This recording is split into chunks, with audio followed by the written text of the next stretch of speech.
টিভি9 বাংলার খবরের জের। গজলডোবায় সরকারি জমি উদ্ধারে সক্রিয় প্রশাসন, ফের চলল বুলডোজার। ভেঙে গুড়িয়ে দেওয়া হলো তৃণমূল নেতা কৃষ্ণ পাল সহ সুব্রত সাহা এবং বিজেপি নেতা উত্তম রায় সহ মোট ৮টি রিসর্ট। অবৈধভাবে গড়ে তোলা হয়েছে হোটেল এবং রিসর্ট। এই অভিযোগ আগেই ভাঙা হয়েছিল অভিযোগ শিলিগুড়ি পৌর নিগমের দাপুটে তৃণমূল কাউন্সিলর রঞ্জন শীল শর্মার রিসর্ট। এরপরেই রঞ্জন শীল শর্মা অভিযোগ তোলেন, বাকি অবৈধ রিসর্টগুলি ভাঙা হচ্ছে না কেন। অবশেষে মঙ্গলবার বিকেলে গজলডোবায় ফের অভিযানে নামে রাজগঞ্জ ব্লক প্রশাসন। বুলডোজার চালিয়ে ভেঙে দেওয়া হয় একের পর এক মোট 8টি রিসর্ট। আমি জানতাম না যে আমার এটাও ভাঙচুর হবে। তো আমি দোকানে ছিলাম, এই মতো অবস্থা দেখলাম জেসিবি নিয়ে এসে আমার এখানে ভাঙচুর শুরু করেছে। আমি জিজ্ঞাসা করলাম, জিজ্ঞাসা করার পরে বিডিও সাহেব আমাকে ধমকালেন এবং ইভেন থানাও আমাকে চুপ থাকতে বললেন এবং আমাকে অ্যারেস্ট করার পুনরায় ধমকি দিলেন যে গাড়িতে তোলো। কোর্টের অর্ডার ছাড়া আজকে বিডিও বিএলআরও এসে আমার হোটেলটা পুরোটা ভেঙে দিয়ে গেল। ইলেকট্রিক পারমিশনও কি ইলেকট্রিক কেটে দিয়ে গেল বা এখানে থাকতে বারণ করা হলো। এটা বলে সবাইকে উঠে যেতে হবে বলে এখানে আপনারা কেউ থাকতে পারবেন না, আইনের ঊর্ধ্বে আমরা আপনাদের সবাইকে উঠে দিতে পারি, আপনারা এখানে থাকতেও পারবেন না। ভাঙার আগেই বিদ্যুৎ সংযোগও বিচ্ছিন্ন করে দেওয়া হয়। এমার্জেন্সি যেগুলো ভেঙে দিল, তার জন্য আমাদের লাইনটা থাকলে পরে তো ওনাদের একটা অ্যাক্সিডেন্ট হতে পারে, সেই জন্য আমরা উপর থেকে লাইন কেটে দিলাম। এবার আপনি কি উপর থেকে নির্দেশ পেয়েছেন? হ্যাঁ, আমরা আমাদের স্টেশন ম্যানেজারের ওনারা যে পারমিশন নিচ্ছে, এফিডেভিট করে নিচ্ছে, এবার তারা সেই কীভাবে লিখে দিছে সেটা তারাই জানে। আপনি কি জলপাইগুড়ি থেকে? আমি জলপাইগুড়ি থেকে এসেছি। এই রিসর্টগুলি ভাঙার সময় বাধা দেন রিসর্টে কর্মী স্থানীয় কিছু মহিলা। রিসর্টের কাজ করেই তাদের সংসার চলতো, এখন তারা কোথায় যাবেন এই প্রশ্ন তোলেন তারা।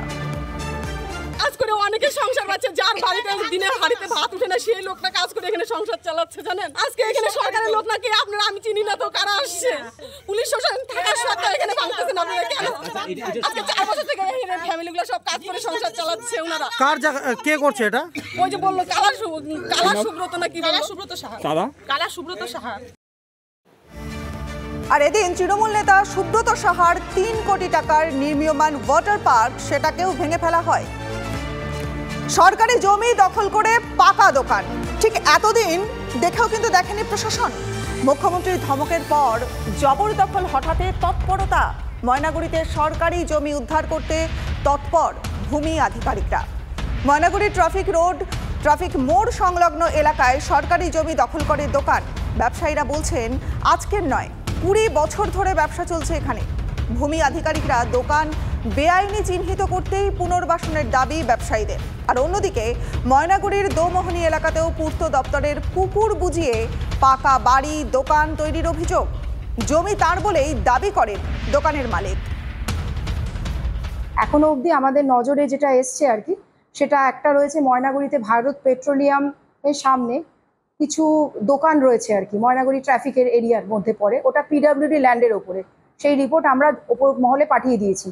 আর আরেকটি রয়েছে দোমোহনীতে, সেখানেও কিছু নতুন দোকান হয়েছে, যেটাও আমরা আমার আড়াইরা এনকোয়ারি করে যে রিপোর্টে পেয়েছে সেটাও আমরা অফিসের রেকর্ড ঘেটে দেখেছি, ওটাও পিডব্লিউডি।